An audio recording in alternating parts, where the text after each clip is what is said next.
Tá. Era só para iniciar a gravação, Não, sem porque eu problema, né?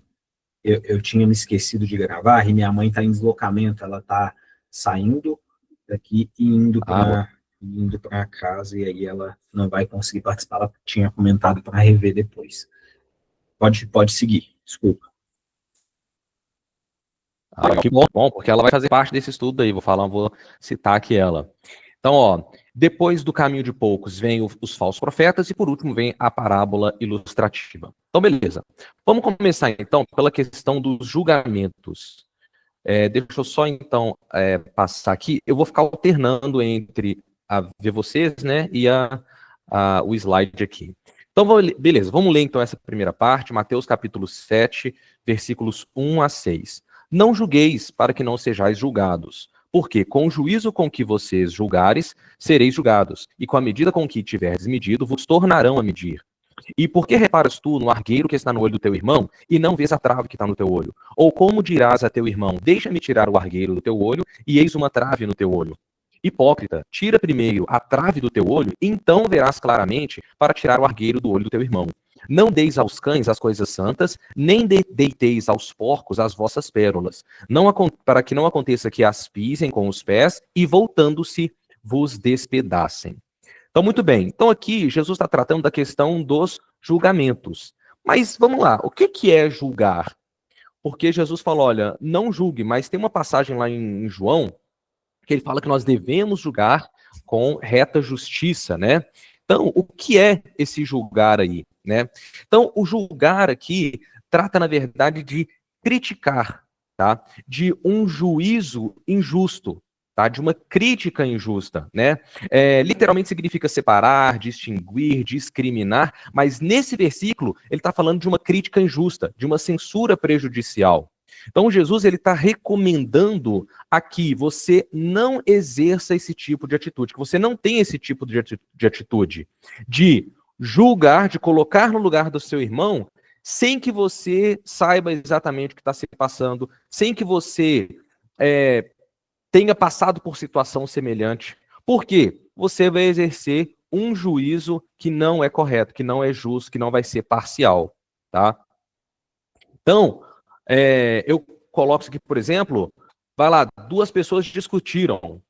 Um vem e me fala a versão dele. Eu não posso, com base nisso, já tomar partido, porque senão eu vou estar entrando nessa questão de ter um julgamento injusto. Então, na pior das hipóteses ali, ou na melhor das hipóteses, eu tenho que ouvir os dois lados para que eu consiga ter ali um julgamento mais próximo possível do que é justo, do que é o correto, tá bom? Então, aqui a ideia de Jesus é essa. E essa palavra, ela é muito direcionada para os líderes daquela época, né? Para as autoridades daquela época, que eram os fariseus e os saduceus, né? Fariseus, os escribas e os saduceus. Tá? Vamos lá, uma rápida explicação aí nesses grupos, né? Para ficar claro, que talvez nem todos tenham conhecimento. Peraí, então um fariseu, o que é um fariseu, o que é um saduceu e tal, nem fazia parte aqui, mas acho que é interessante a gente, para ficar claro aí quem eram esses grupos. A sociedade judaica dos tempos de Jesus era dividida em 4 classes: os fariseus, os saduceus, os escribas e os essênios, certo? Tá, primeiramente vinham os fariseus, em hebraico, perushim. Os fariseus, né, eles eram aqueles que, e um detalhe interessante, que os fariseus começaram do jeito certo, sabia? Os fariseus são os guardiões da lei, essa era a ideia, esse era o lema dos fariseus. Então, como estava tendo muita doutrina lá na Babilônia, no cativeiro, né, muita doutrina que fugia da Torá, da palavra de Deus, dos ensinos bíblicos, os fariseus foram aqueles que tomaram para si a intenção de cuidar da lei, de resguardar a lei, tal, mas a coisa foi se perdendo completamente, foi se desviando do propósito completamente, né? E quando Jesus veio, o Messias, ele batia muito de frente exatamente com essas autoridades farisaicas. Por quê? Porque a atitude deles era hipócrita, né? Eles tinham muito dessa hipocrisia. E a hipocrisia deles batia muito nessa questão aí do julgamento, né? O que é esse julgamento deles? Se consideravam muito justos, mas não via nos outros o valor deles, né, menosprezava, inferiorizava, né, tem até uma passagem bíblica em Lucas, se eu não me engano, essa plebe que nada sabe da lei, são os inúteis e tal, né, a gente vê isso também muito lá naquela parábola lá, né, do fariseu e do publicano, né, Senhor, te agradeço porque eu jejuo. Então eles tinham muito aquela coisa de se justificar pelas obras, se justificar pelo que eles faziam, e na verdade a maioria deles nem fazia aquilo que eles julgavam fazer. Buscavam muito para si o aplauso dos homens, buscavam muito para si o reconhecimento humano, né? Enfim, tinha esse tipo de atitude. Aí tinha também os saduceus, que era um outro grupo de pessoas que eram os considerados ricos de Israel, que eles tinham uma visão um pouco diferente dos fariseus. Eles não criam na ressurreição, né? Eles não criam em espíritos, não criam em anjos. Então eles diferenciavam em alguns aspectos dos fariseus. Depois tinha também os escribas, né? O escriba é aquele que escreve a Torá. Então, até hoje existem escribas lá em Israel. Sabe aqueles rolos, né? Tem o rolo da Torá, né? E aí eles escrevem aquilo ali em hebraico, cada letrinha, com muito zelo. Se erra uma letrinha naquele rolo da Torá, tudo tem que ser jogado fora e começar tudo de novo. Então é um trabalho muito minucioso que o escriba tem. E como ele ficava escrevendo muito a lei, ele acabava tendo facilidade para interpretar, para entender, para decodificar, né? E ele conseguia ali pegar então os mistérios ali da lei, vamos colocar assim. Beleza. E por último tinha os essênios. João Batista, por exemplo, fazia parte desse grupo, que eram os essênios. Os essênios, eles se retiravam para o deserto e eles então viviam em oração, buscando a Deus, era um grupo separado, né, que moravam no deserto. Eles aguardavam a manifestação do Messias, oravam por isso. Inclusive, eu não sei se vocês já viram isso, tem os pergaminhos do Mar Morto, né, que foram encontrados em 1945, se eu não me engano. Eles pertenciam a essa comunidade de essênios que ficavam no deserto. Então, essas eram as 4 classes que dominavam ali Israel nos tempos de Jesus. E os fariseus era a classe que operava mais na questão religiosa, né? Então, Jesus debatia muito com eles e esse recado foi principalmente para eles. Mas, mesmo esse recado sendo para os fariseus, isso não nos isenta, porque muito facilmente a gente pode cair nessa armadilha aí de entrar em julgamento, de entrar em hipocrisia, sabe? De buscar o aplauso dos homens. Então, assim, o homem tem uma tendência de muito facilmente entrar aí nesses erros, aí, nessas fraquezas humanas aí, tá bom? Então, vamos lá. Não julgueis ao teu semelhante enquanto não tiveres na posição dele. É um escrito judaico muito interessante que fala um pouco sobre isso. Olha, não julga o seu irmão enquanto você não passou por uma situação muito semelhante à dele. A gente tem esse hábito, né, de, nossa, fulano fez tal coisa, mas que absurdo. Mas o que o fulano está vivendo?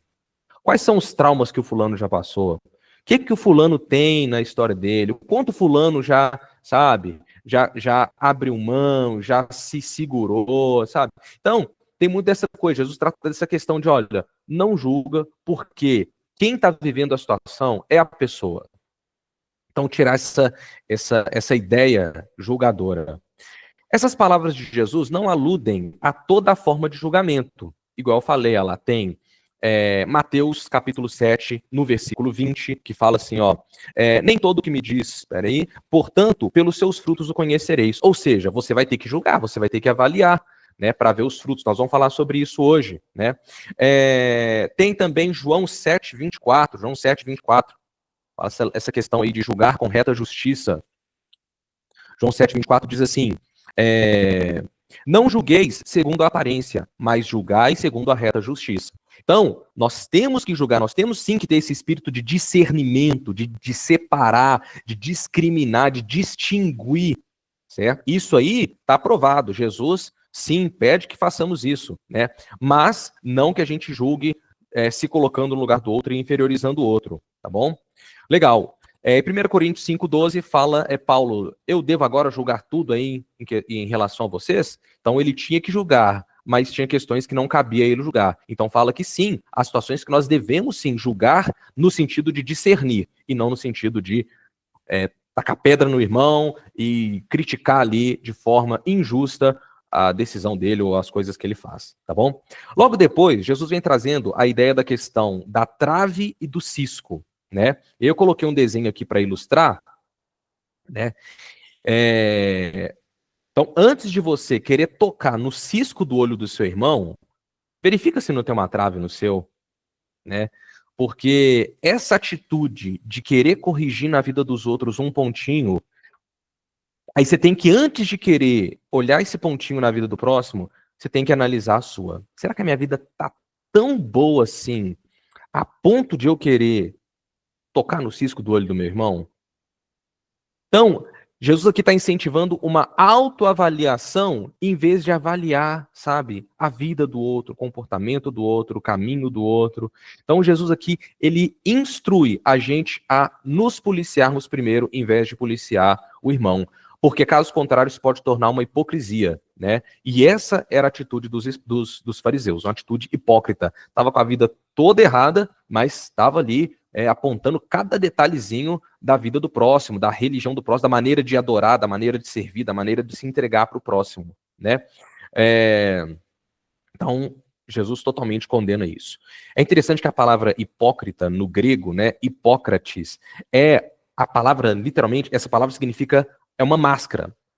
Sabe aquelas máscaras que tinham um sorrisinho e uma carinha triste, né, que as pessoas usam no teatro? Então é bem aquilo. Essa palavra fala dessa máscara que a pessoa coloca para tampar, né, a sua própria expressão e colocar ali uma expressão falsa. Então, isso representa o que é a hipocrisia. A hipocrisia é você colocar ali uma máscara, né, e fingir ser alguém que você não é, que é o que os fariseus faziam, né? Por fora tinha toda aquela vestimenta santa e tal, mas por dentro não tinha piedade, não tinha misericórdia, não tinha nem sequer justiça. Então, muito bem. Então, ok, Jesus então fala dessas questões aí no julgamento, e olha que interessante, isso que eu achei muito interessante. Jesus nos desencoraja a julgar os outros pela possibilidade de estarmos errados ou até mesmo de estarmos certos. Então, o primeiro desencorajamento de Jesus é pelo fato de você poder errar. Às vezes você fala, nossa, mas fulano tá agindo, tá sendo errado. Então, peraí, volta a dizer, né? Há uma diferença entre você discernir algo na palavra que é claro, que é genuíno, e você falar, opa, essa atitude aqui não agrada a Deus, e ponto final. Tem coisa que, né, não tem. Agora, a questão aqui é você julgar de forma precipitada algo que você não sabe 100%. Então, Jesus desencoraja a fazer isso por dois motivos. Primeiro, porque você pode estar errado. Certo? Você pode facilmente errar em relação a esse julgamento. Mas você pode também estar certo. Você pode também estar certo. Há uma possibilidade de você estar certo nesse julgamento. Mas Jesus também desencoraja você a julgar mesmo estando certo. Por quê? Porque você pode, às vezes, estar entregando para alguém algo que ele não vai valorizar ou algo que ela não vai valorizar. E Jesus expressa isso lá em Mateus capítulo 7, quando ele fala...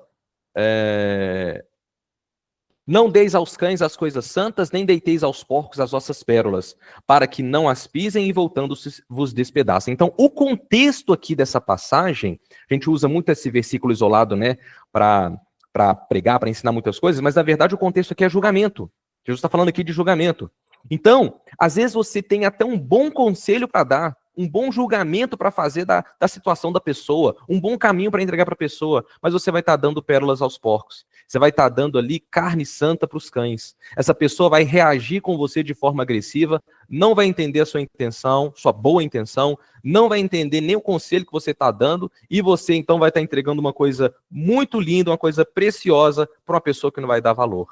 Certo? Então, o contexto dessa passagem de não dê pérolas aos porcos ou carne aos cães é exatamente isso, de você não dar, você não julgar, porque você pode correr um grande risco de ser mal compreendido, tá? E de estar entregando algo precioso para uma pessoa que não vai nem sequer valorizar.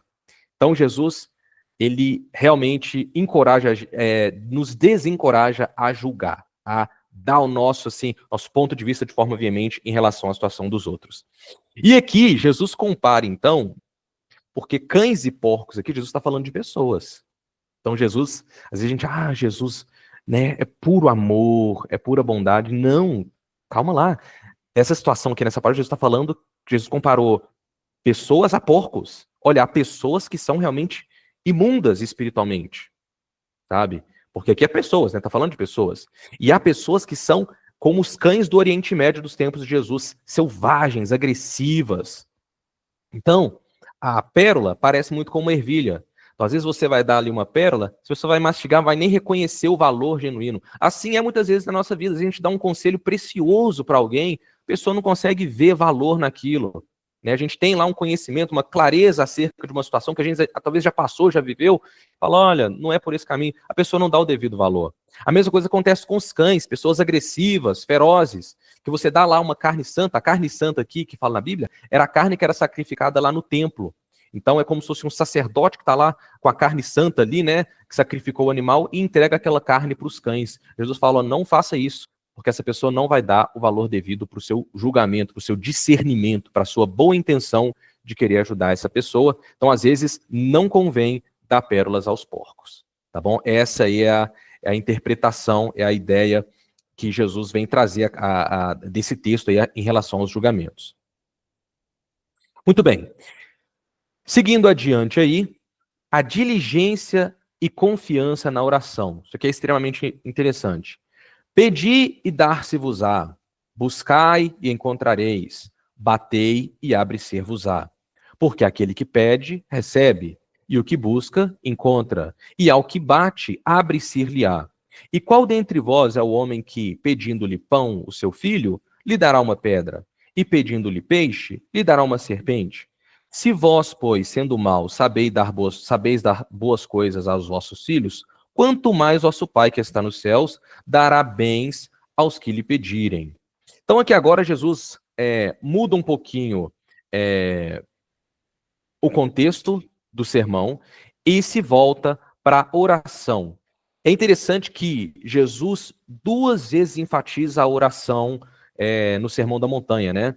Numa delas, o Nen explicou, e o Nen falou algo extremamente interessante, extremamente profundo, que é, Jesus, quando ele fala da oração, ele fala, e quando orardes, então Jesus não fala se orardes, mas quando orares, já expressando a ideia de que o servo de Deus, ele irá orar. Então ali não tem a dúvida se vai ou não orar. O servo de Deus, com certeza, certamente irá orar. Então, quando você orar, faça do jeito certo.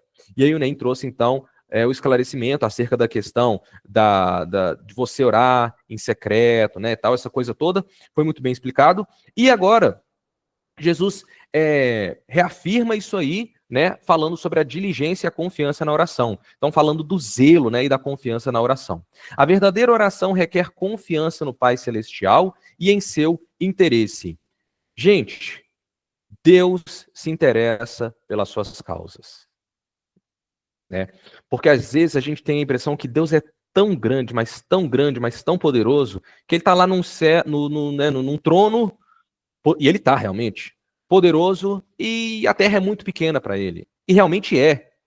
Mas olha que amor tão grande. Esse Deus tão poderoso, tão grande, que criou todas as coisas, né? A gente olha ao nosso redor, a gente vê a ordem que Deus criou todas as coisas, né? A gravidade, tudo isso é coisa que Deus criou, é algo tremendo. Mas esse Deus que é tão grande, tão poderoso, né? Que a terra é a sandália dos seus pés, né? Que ele conta os mares com a palma da sua mão. Esse Deus tão poderoso, ele se importa com uma oração que cada um faz. Então, esse Deus, ele se interessa pelas nossas vidas, ele se interessa pelas nossas situações, ele se interessa por aquilo que a gente está buscando, pelas nossas necessidades. Deus tem interesse nas nossas necessidades. É por isso que ele enviou o Messias. Poderia ter enviado o Messias de várias outras formas, né? Um espírito, um anjo forte, mas mandou não, Jesus em carne, para que Jesus pudesse experimentar as coisas triviais da vida, as necessidades básicas da vida. Então eu quero te dizer isso, Deus se importa com as nossas necessidades, com as nossas orações, com aquilo que a gente precisa, tá?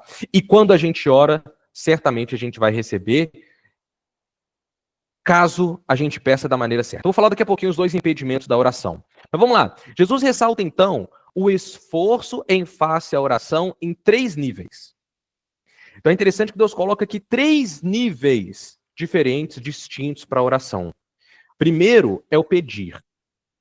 Então, o pedir é um esforço pequeno, certo?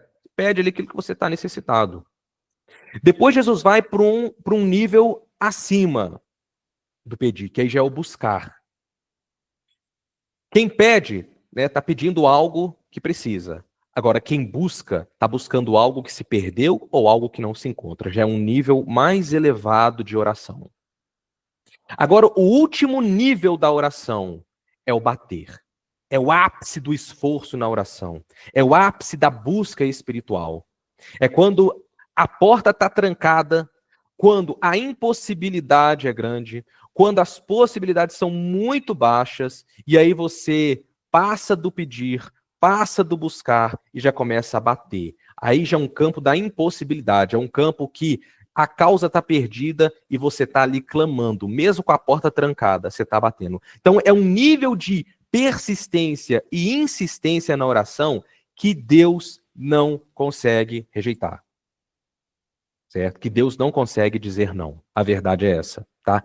Se há diligência na oração, se há persistência na oração, se há zelo e insistência na oração, não há porta que não se abra, não há milagre que não aconteça, não há nada que o ser humano não consiga alcançar através da oração. Se nós soubéssemos o poder que há na oração, a gente passaria mais tempo de joelho orando. Né? A luta do inimigo muitas vezes é para nos distrair e nos tirar do momento da oração. Porque Satanás sabe o poder que há por trás da oração. Né? O poder que tem na oração. Me veio agora à mente aqui, eu queria compartilhar, não tinha preparado isso não, mas tem uma passagem bíblica muito interessante, muito interessante, lá em Apocalipse, eu vou ler aqui rapidinho, que é quando... Espera aí. Aqui, ó. Apocalipse capítulo 4, versículo 8. É a visão de João lá no céu. E havendo tomado o livro, os 4 animais e 24 anciãos prostraram-se diante do cordeiro, e tendo eles harpas e salvas de ouro cheias de incenso, que são a oração dos santos, as orações dos santos, e cantavam um novo cântico, dizendo, digno, tarará, tarará, tarará. Cadê?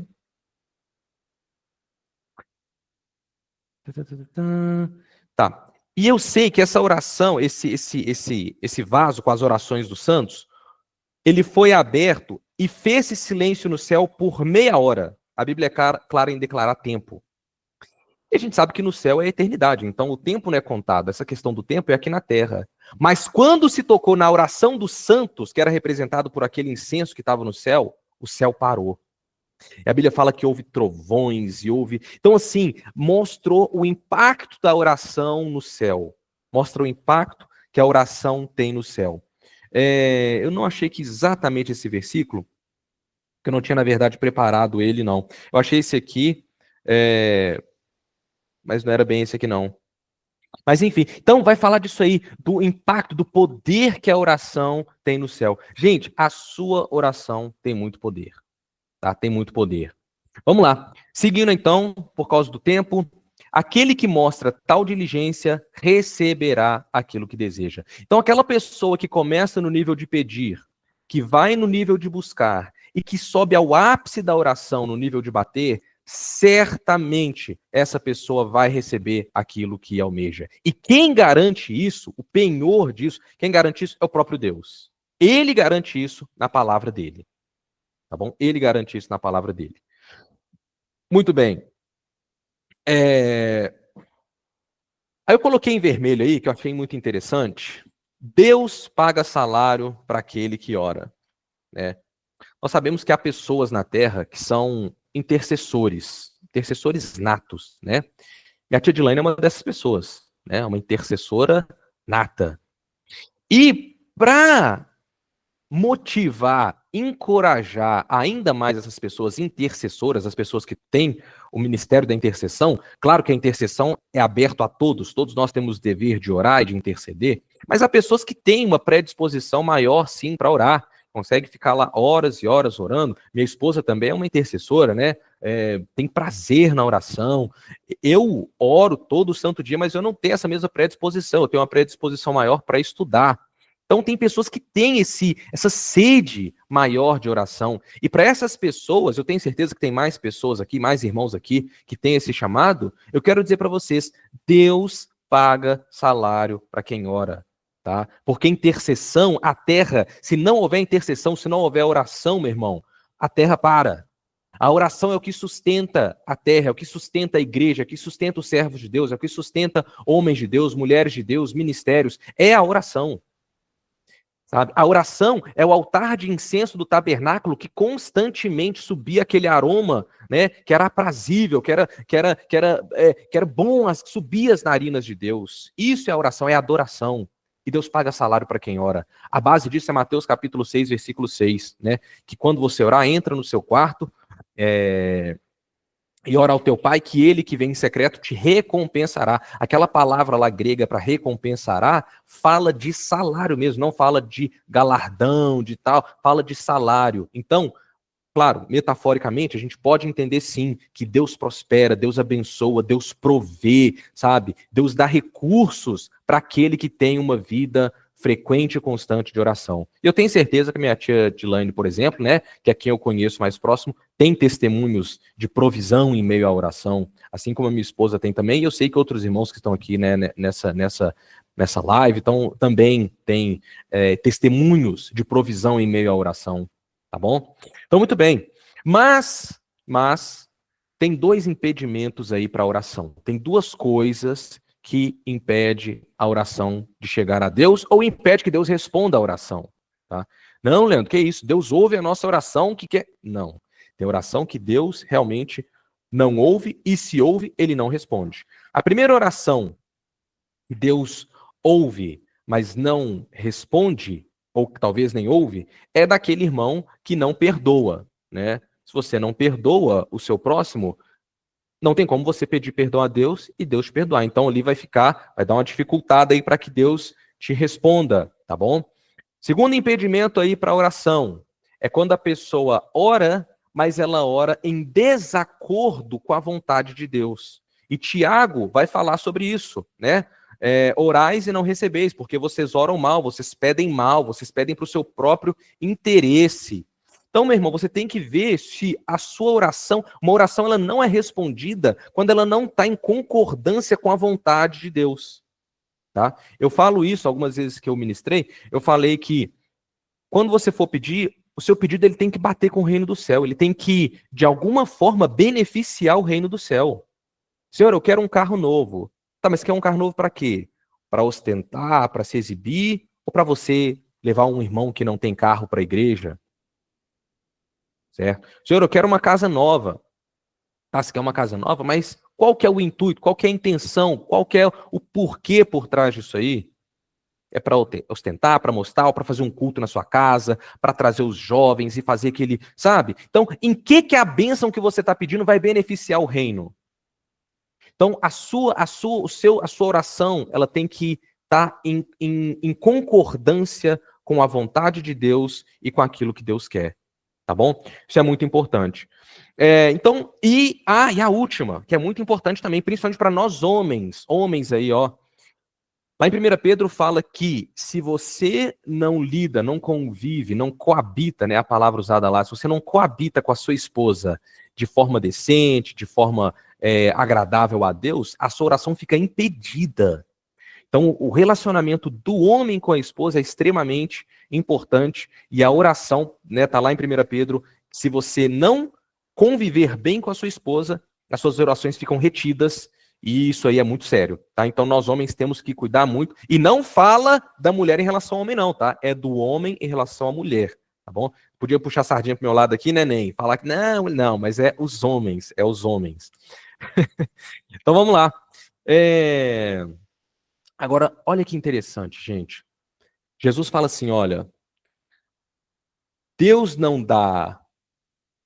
Se vós, sendo maus, né, saber dar coisas boas aos vossos filhos, né? Ou seja, se seu filho te pedir peixe, você não vai dar uma serpente. Se seu filho te pedir pão, você não vai dar pedra. Isso nós, que somos maus.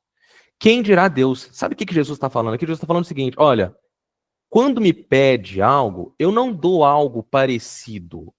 Porque uma serpente, dependendo ali, ela pode parecer um peixe sem escama, né?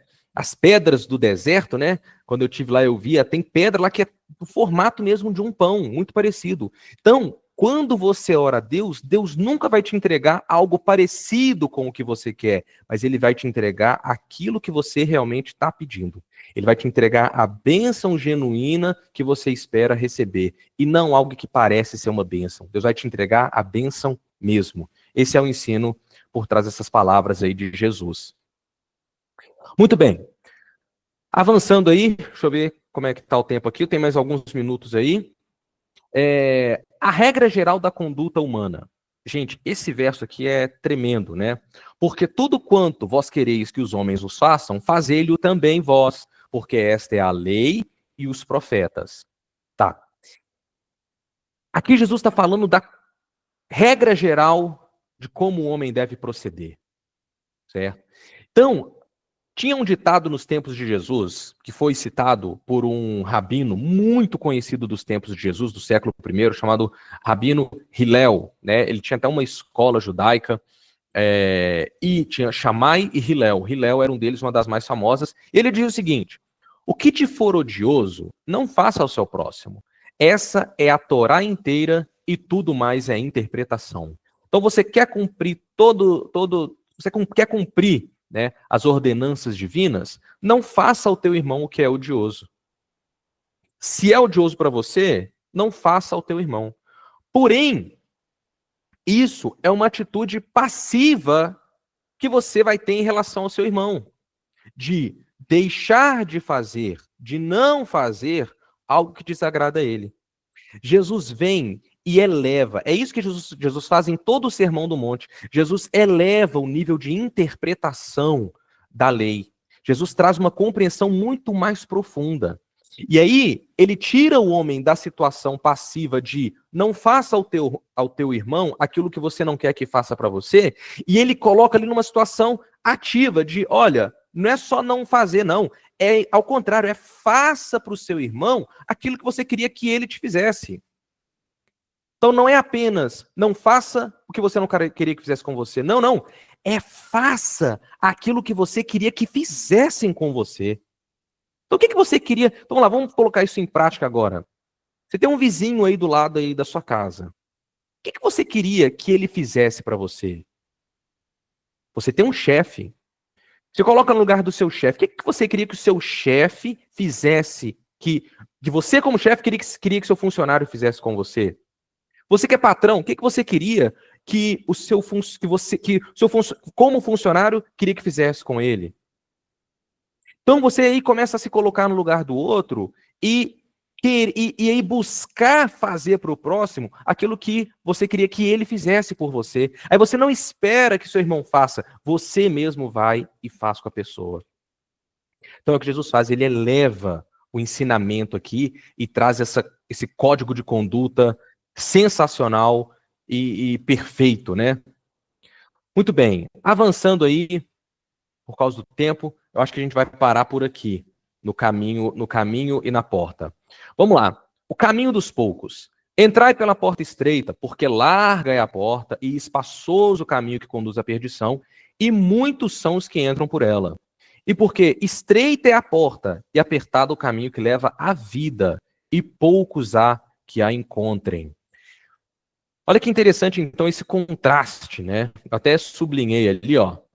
O caminho, a porta larga e o caminho espaçoso, um monte de gente vai conseguir entrar. Agora, a porta estreita e o caminho apertado, poucos vão conseguir encontrar. Então, todo mundo vai entrar. O outro, pouquíssimos vão encontrar, não é nem entrar. São verbos, então, diferentes para cada tipo de porta que leva a um caminho. Tá, então, o que é a porta? E o que porta simboliza aí, ó? A porta, a palavra grega aqui, é uma porta de uma cidade, ou a porta de um edifício. Então, imagina aí a porta de uma cidade que você vai entrar e passar a percorrer um caminho para chegar a ela. Essa é a ideia. Então, a porta aqui fala da decisão que uma pessoa passa a ter para começar a trilhar um caminho. Então, A porta fala da decisão que a pessoa toma de começar a ter um estilo de vida diferente, uma maneira de viver diferente, certo? E o caminho, Leandro? O caminho fala do modo de viver dessa pessoa. E aí a gente vê o contraste da porta estreita e da porta larga. É interessante que com esse ensino, Jesus quebra aí a ideia do evangelho universalista, de que o evangelho é para todos e a salvação, todos vão ser salvos. Ah, mas você mesmo cometendo tal e tal e tal e tal pecado vai subir. Mesmo você cometendo idolatria em tal e tal religião, você vai subir. Jesus quebra aqui essa ideia universalista de que todos serão salvos e ele coloca então que, na verdade, o caminho e a porta para se chegar ao reino de Deus, para quem tem esse alvo definido, é um caminho apertado e uma porta estreita. Porta estreita e caminho apertado fala do caminho da solidão, o caminho da renúncia, o caminho de abrir mão, o caminho do desapego. Então, o caminho... Ó, meu tio, ele entrou aí, ó. O caminho apertado e a porta estreita é o caminho da solidão, é o caminho de poucos, é um caminho que você não tem muitas pessoas. Em contrapartida, a porta larga e o caminho largo, né, e a porta larga, fala das multidões, aqueles que acompanham as tendências, que acompanham as multidões, que acompanham, sabe? Que acompanha qualquer um, que acompanha tudo o que está acontecendo, sabe? Que não tem ali critério para avaliar, sabe? Então, fala do contraste. E a consequência de cada um. O caminho largo, a porta espaçosa, leva à perdição. E o caminho apertado e a porta estreita leva à vida e à vida eterna. Tá bom? Então, muito bem. O caminho fala da forma de viver que essa pessoa adota para si. Então, a porta fala da decisão e o caminho fala da forma de viver. Nesta porta, o viajante não consegue levar muitos pertences. É o caminho do desapego. Tem uma parábola, né, que Jesus fala que não entrará, é muito difícil que entre um rico no céu. E eu vos digo que é mais fácil passar um camelo por uma agulha do que um rico entrar no reino dos céus. Essa agulha é uma portinha bem estreitinha que tinha nas muralhas das cidades, que as cidades tinham muralhas, e tinha as portas grandonas, né, por onde os viajantes passavam. Mas tinha as portinhas bem pequenininhas que eram chamadas de agulha. Era uma porta bem pequenininha, que uma pessoa conseguiria passar ali de lado ou se espremendo, mas um camelo dificilmente passaria, né? E por quê? Porque de noite aquelas portas grandonas se fechavam, né? E aí então a pessoa, às vezes, se o viajante às vezes estivesse, né, viajando de madrugada, mas precisasse, né, entrar na cidade para repousar, para, né, descansar e tal, ele passaria por aquela portinha que chamava-se agulha, ele conseguiria entrar na cidade. Mas um camelo com um monte de bagagem, com um monte de bolsa, jamais conseguiria entrar por aquela agulha, por aquela portinha. Então essa passagem está falando de que um camelo, para passar por aquela agulha, ele tem que se desfazer de tudo, tirar todos os seus pertences, se encolher, se encurvar, se submeter, passar pela portinha, se machucar, se arranhar e conseguir chegar do outro lado. Era mais fácil um camelo, um ser irracional, se desfazer dos seus bens, se submeter, se humilhar, se rebaixar, se inferiorizar e passar se machucando por uma agulha, que é uma portinha, do que um rico fazer isso, que é desfazer dos seus bens, se humilhar, se rebaixar, se inferiorizar e se machucar para poder alcançar o reino dos céus. Então a ideia é isso, né? Então o caminho estreito fala disso. Fala do desapego, fala da renúncia, fala de você abrir mão, fala de você vencer a si mesmo, de você perdoar, de você renunciar ao pecado, de você renunciar àquilo que agrada a sua carne, aquilo que você quer fazer, de renunciar à sua ira, de renunciar à sua preguiça, de renunciar, sabe, os seus desejos carnais, as suas vontades carnais, de mentir, de defraudar o seu irmão, de passar a perna no seu irmão, de ganhar vantagem em uma situação, sabe? De ser desonesto, sabe? De ser infiel ao seu marido, à sua esposa. Então, o caminho, a porta estreita fala disso, da decisão de viver uma vida reta e justa diante do Senhor. E o caminho fala propriamente dito, da vida correta, justa diante do Senhor, da retidão diante do Senhor, tá bom? Nesse caminho, não passam muitas pessoas. É o caminho da solidão e daqueles que não seguem as multidões. Então, meus irmãos, é um caminho para poucos. É um caminho para muitos poucos, porque é exatamente isso. Poucos estão dispostos a cumprir essas palavras de Jesus, né? A viver de forma que agrada a Deus. São muito poucos. Então, isso acaba indo em contradição, indo de oposição, se opondo ao evangelho universalista de que a graça tudo fez e que se você ali simplesmente, né, pedir perdão, passar a frequentar uma igreja, entrar na graça, você passa ali então a percorrer o caminho dos céus. O caminho dos céus requer renúncia, né? Jesus, né, falou isso, que o reino dos céus é tomado pelo esforço, e aqueles que se esforçam tomam posse dele. Então, é claro que a graça, ela vem de graça, mas ela custou caro. Custou caro para Jesus, mas para a gente é de graça mesmo. A salvação é de graça. Nós não precisamos fazer nada, a gente não teve mérito para que a gente pudesse ser salvo. Ninguém teve, não foi por obras, não foi por mérito, não foi porque você é inteligente ou o que quer que seja. Não. A graça é a misericórdia de Deus sem você ter feito nada. Mas a partir daí, por gratidão a Deus, você vai viver uma vida santa e reta aos olhos do Senhor. Não para ser salvo, porque você já foi salvo pela graça, mas esse Deus merece, né? Merece a nossa sinceridade, merece nosso esforço em agradá-lo, em viver de forma que agrada a ele, né? Nem deu meu horário, vou parar por aqui. Volto a palavra aí para você, né? E para os irmãos também comentarem, né? Quero agradecer aí os irmãos pela paciência, tá? Que Deus abençoe todos nós em nome de Jesus. Lesão, obrigado, cara, obrigado mesmo. Mais uma vez, tu, ó, excelente, excelente mesmo, excelente em tudo que faz. Deus abençoe tua vida e tua casa e tua família e prospere teu lar cada vez mais, trazendo mais conhecimento, prosperidade em tudo na tua vida, tá? Amém, obrigado. Então, irmãos, agora, como já é de costume, a gente abre para o público. Quero só agradecer aqui a presença do colega meu, um grande irmão meu aqui, conhecido no trabalho, mas tenho certeza que ele se torna um irmão em fé meu aqui, que entrou ali o Fabiano, participa lá do Nordeste, lá e participando conosco aqui, então Deus abençoe a vida dele. Meu tio William também, Deus abençoe, também que não tinha completado no início, mas Deus abençoe, seja bem-vindo aí. Então eu anotei alguns pontos aqui que eu vou ter que pontuar, comentar aqui, que eu achei um ponto interessantíssimo sobre essa parte aí, né, Leandro, que a gente vê aí. Não é todo mundo que vai encontrar, então nós temos que procurar. E muitas das vezes a gente entende isso como algo a porta larga cabe muita gente. A porta larga cabe muita gente, né? Então, quando a gente fala de uma porta larga, tu entra de mão dada com a equipe, tu tá de muita gente. Mas na agulha, tu entra sozinho. Então, muitas das vezes nós estamos buscando salvação no meio da multidão.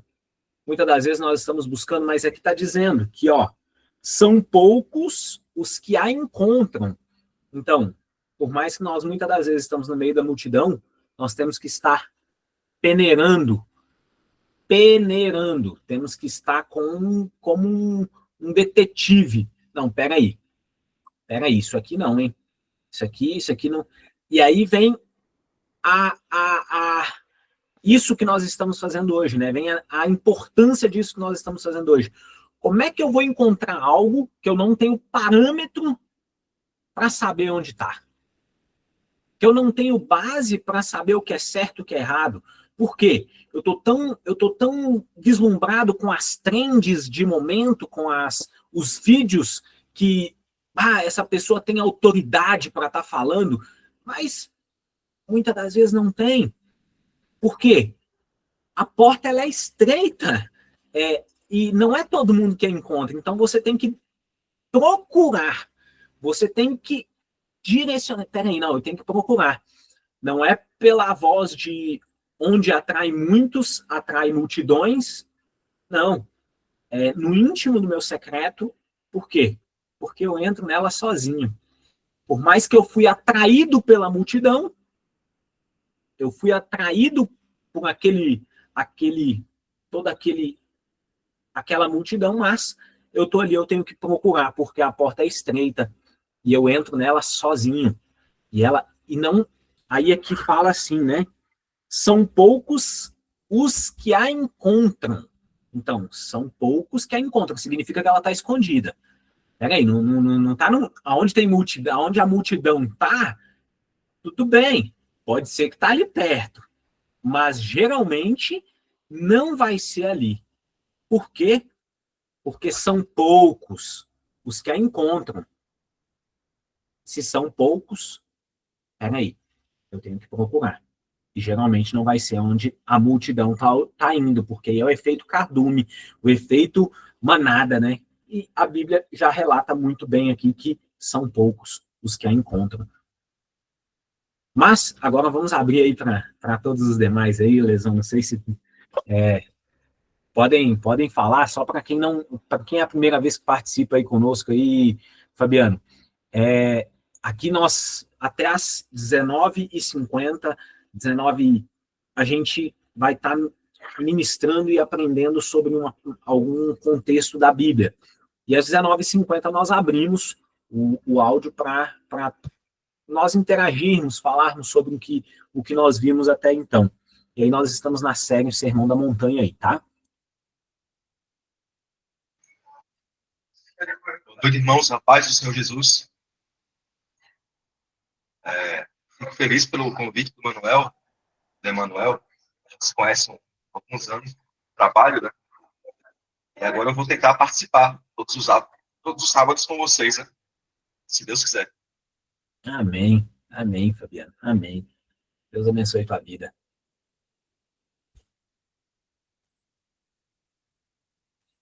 Posso falar mais alguns pontos, então, que eu tenho anotado aqui?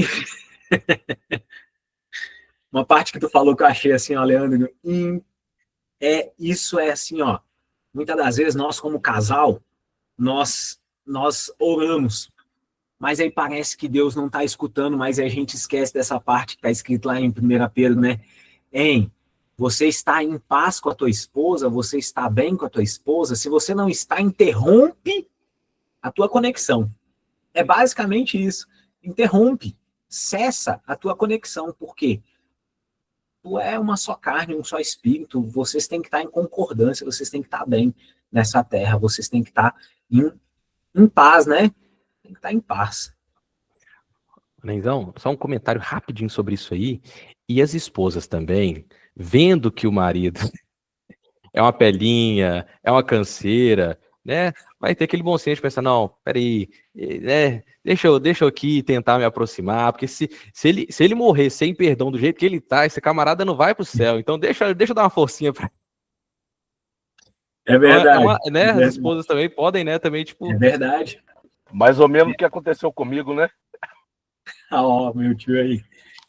Bênção do Senhor. Aqui, Deus abençoe vocês, Pai do Senhor.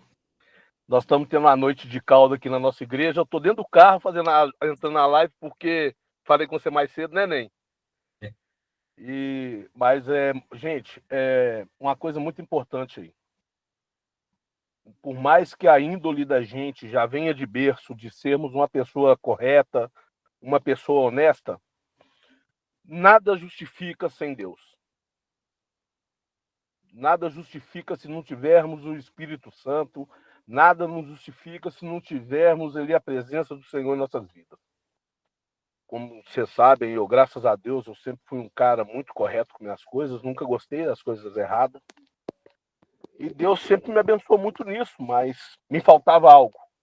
A presença do Espírito Santo, a presença do Espírito de Deus na minha vida, né? E graças a Deus, há 6 anos atrás, eu fui ter uma experiência maravilhosa com o Senhor, da qual eu fiquei muito maravilhado com a presença de Deus na minha vida. E hoje eu vejo o tanto que Deus é bom e que as coisas de Deus é boa nas nossas vidas. Já vou para 30 anos de casado, né? Minha esposa aguentou muita coisa, mas ela é uma guerreira e hoje eu tenho o privilégio de dizer para ela todos os dias que a amo muito e que eu sou o provedor da minha casa. Minha mulher hoje não trabalha mais, não deixo ela trabalhar mais. Eu sou provedor e o que ela precisa, eu estou ali. E é uma pessoa que me ajudou muito. Ela ajoelhou muito para pedir ao Senhor para me salvar. E ela é uma pessoa maravilhosa. Sem Deus, não Amém, tio. dá certo Amém. nada nas nossas vidas. Amém. A tia Dani, ela é uma bênção mesmo. Ela te resgatou aí. Ela te salvou e ela é ferramenta do Senhor na tua vida e nessa família aí, coluna de oração. Eu não Não tenho só ela, plena né, Ney? certeza e convicção disso. Sim, não só ela, tem joelho da minha mãe, tem joelho da Elaine, né? É verdade. Então, o que acontece? Minha avó sempre orou muito para mim, então a gente tem que ser muito grato a Deus, né, por essas coisas. E eu sou um cara Verdade. extremamente grato ao Senhor por isso. É verdade. Irmãos, como para nós finalizarmos aqui, claro, depois a gente permanece ali, a sala vai permanecer aberta ali então, mas para nós finalizarmos às 8, aí como nós temos definido, né, para manter a organização, para quem tem seus compromissos, poder se programar, né, então das 19 às 20 horas, eu tenho um compromisso, vou marcar para as 20, porque vai ter ali o estudo bíblico, eu vou conseguir participar, e às 20 vai terminar mesmo. Então, mantendo essa ordem, vamos orar para encerrar aqui. Foi um estudo assim, ó, onde eu posso dizer que a presença do Senhor e a graça do Pai nos alcançou, me alcançou. Estou saindo aqui com diversos pontos anotados aqui que Deus tem falado, e glória a Deus por esse momento. É um momento de nós separarmos para Deus. O sábado, como lá no... Parece que às vezes é bobeira, mas não é. Nós tirarmos um tempo para o Senhor, isso é importante. Eu tenho certeza que nós, como cristãos, o Senhor vê com bons olhos, de bom grado, quando nós tiramos um momento, separamos esse momento para engrandecer o nome do Pai, buscando conhecimento para nossas vidas. Como nós lemos hoje, a porta é estreita, e não só é estreita, ela está escondida, porque são poucos as que encontram, que encontram essa porta. Então ela não tá no meio da rua, ela não está em qualquer lugar. Quem tem que olhar como um mapa do tesouro. Imagina que é um mapa do tesouro e o mapa está aqui, ó. Esse aqui é o mapa. Então, nós estamos nessa busca. A nossa busca é os céus. A nossa busca é chegar e encontrarmos essa porta e entrarmos por essa porta dando glória a Deus. E, se possível, com a mão estendida para um monte de irmão e de mão dadas lá entrando nessa porta aí. Glória a Deus por isso, né? Vamos orar, então? Senhor, meu Deus, meu Pai, Paizinho querido, Paizinho amado, obrigado, Senhor, por esse estudo, por esse momento, Senhor, de sabedoria, por esse momento que o Senhor tem entrado nas nossas casas, que o Senhor tem feito, Senhor, maravilha, Senhor, em nossas vidas, Papai, trazendo conhecimento, Senhor, que o Senhor venha abençoar, Senhor, a vida do Leandro, a família dele, Senhor, que o Senhor venha levar, Senhor, paz, prosperidade, alegria àquele lar, Senhor, que o Senhor venha dar a ele, Senhor, capacidade, Senhor, para promover muitas vezes mais, Senhor, momentos como esse, Senhor, aonde o Senhor colocou conhecimento para ele estar passando e ministrando para nós, Papai, e para outras pessoas também, Paizinho, que o Senhor venha abençoar cada família aqui representada, cada vida aqui representada, Senhor, que o Senhor venha entrar, Senhor, levando a sabedoria do céu, Senhor, para essas famílias, aonde acompanha a paz, aonde acompanha o amor dos céus, aonde acompanha, Senhor, a Tua presença, Papai. Que a Tua presença, Senhor, seja o centro das nossas vidas, Papai. Que a Tua presença seja o centro, Papai, de tudo que somos, Paizinho, que nós tenhamos uma semana abençoada e repleta da Tua presença, em nome de Jesus. E sábado que vem, nós estaremos aqui nesse mesmo horário, às 19 horas, iniciando e fazendo, então, o encerramento do Sermão da Montanha. E todos estão convidados e convidem mais pessoas também. Convidem os colegas, vizinho, filho, parente, convidem, não deixem de convidar. Porque muitas das vezes nós deixamos de jogar a rede, porque nós já jogamos tempo demais. Nós já lançamos a rede tempo demais, nós já falamos demais com aquela pessoa, e aí nós nos cansamos às vezes de falar. Por quê? Poxa, eu já chamei aquela pessoa tantas vezes para ir na igreja comigo, eu já chamei tantas vezes aquela pessoa para adquirir conhecimento de Deus comigo, e aquela pessoa nunca veio. Mas aí vem Jesus e fala, joga a rede mais uma vez. Eu sei que você não pescou nada até agora, mas joga a rede só mais uma vez, vai. E dessa vez a rede vem cheia. Então, não deixa de jogar a rede. Não desista de quem está do teu lado, de quem Deus colocou do teu lado. Porque se ele colocou do teu lado, é para você ser ferramenta dos céus na vida dele. Ele não coloca pessoas do teu lado se não é para você ser ferramenta na vida deles. Amém? Encerramos aqui, então. Mas podem ficar na sala. Quem quer confraternizar, nós vamos abrir aqui um espaço aqui na fraternização.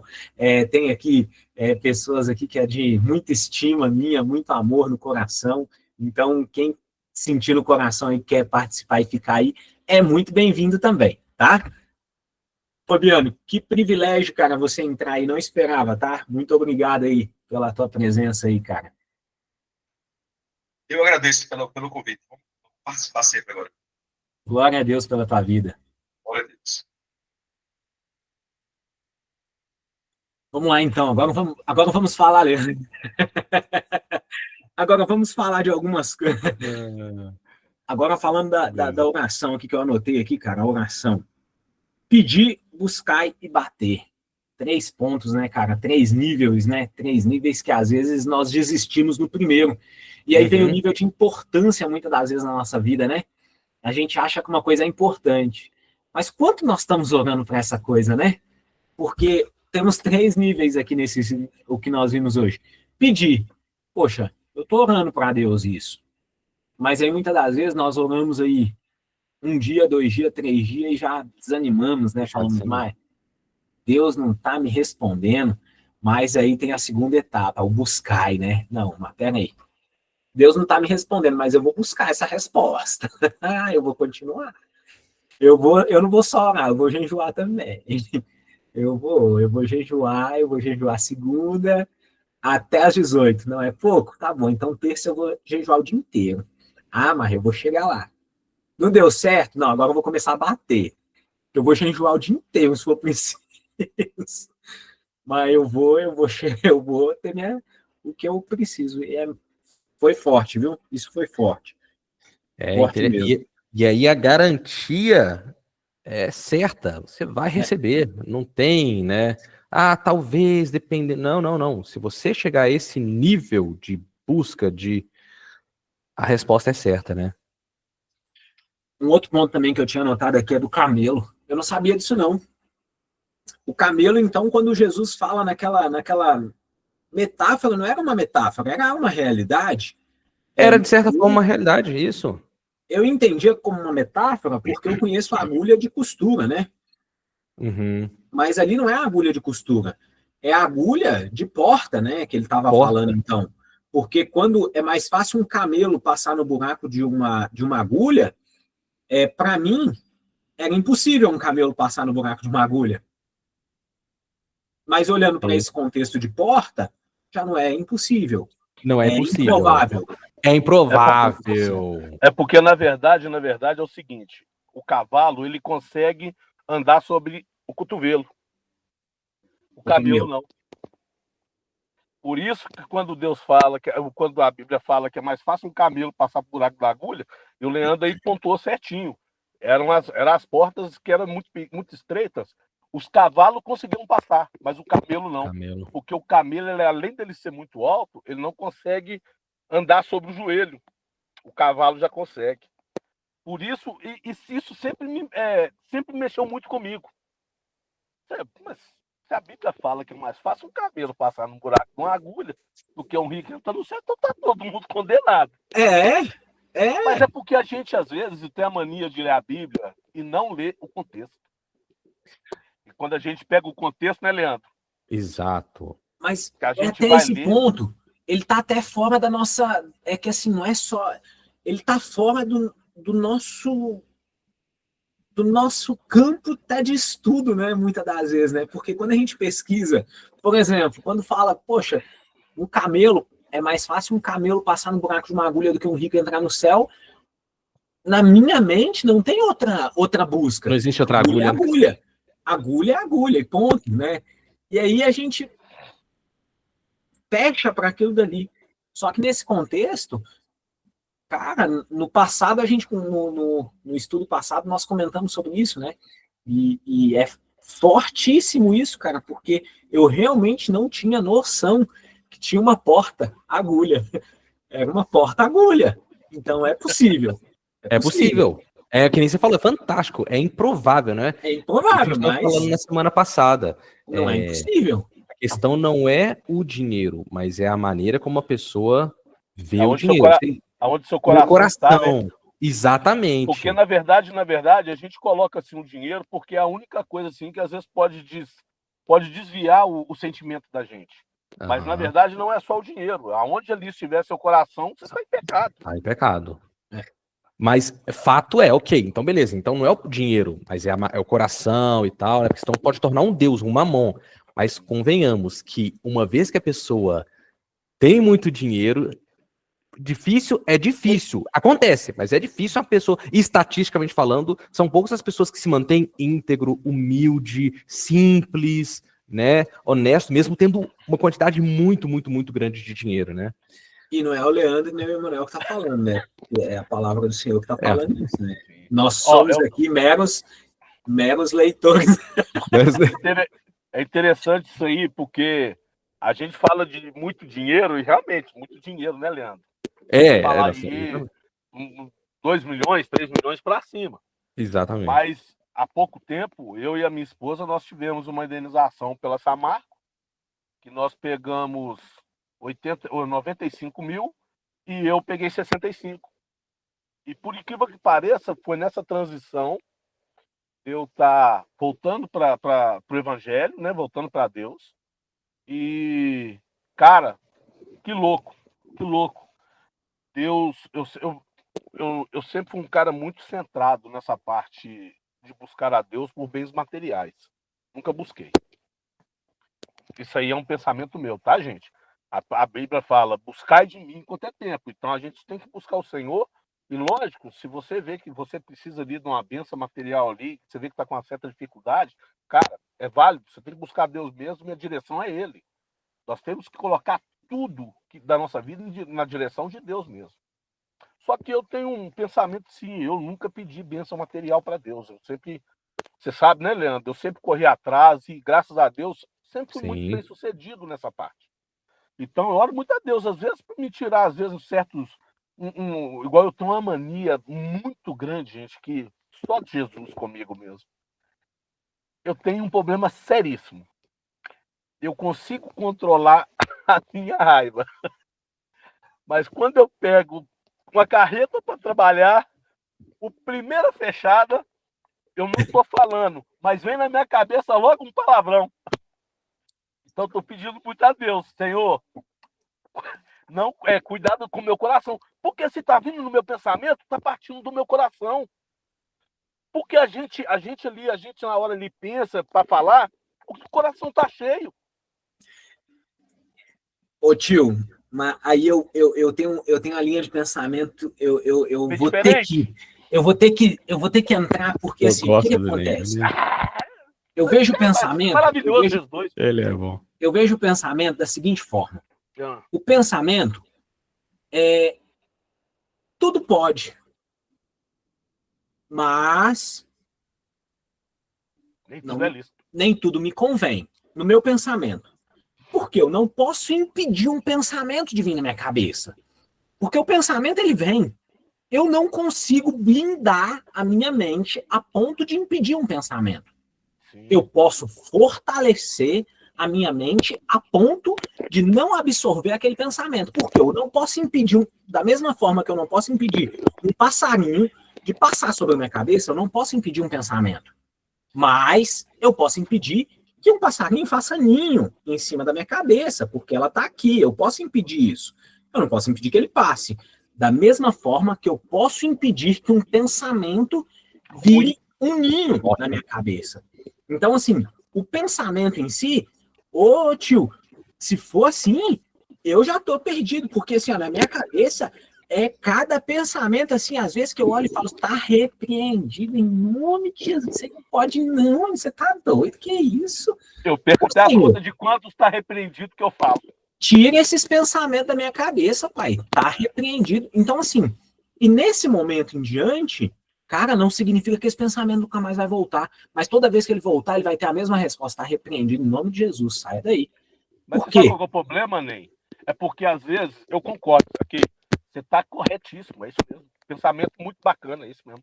Só que o que acontece? É pra você ver que, às vezes, a gente vê assim, cara, eu não tive nenhuma dificuldade em largar cigarro, eu não tive nenhuma dificuldade de largar bebida, pra você ter ideia. Quando eu parei de fumar, já tinha um ano que eu tinha parado de beber. Eu nem beber estava bebendo mais. Então, você vê que às vezes a gente tem uma certa dificuldade.